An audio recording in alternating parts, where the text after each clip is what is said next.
Hi, welcome to Carepatron's Healthcare OS.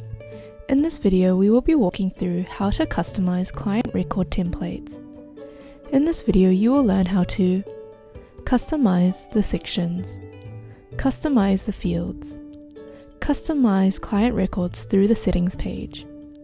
Firstly, to customize the sections in your client record template, navigate to a client's page. Navigate to the Personal Information tab.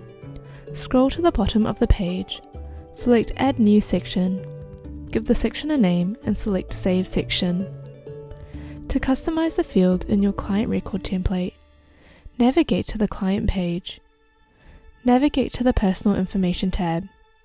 Select New Field in the top right corner of the section you would like to edit.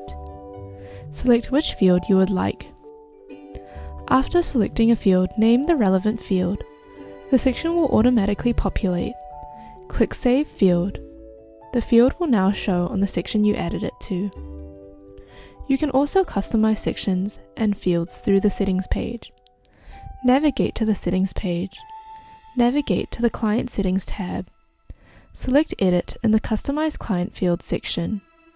To add a new section, follow the earlier steps.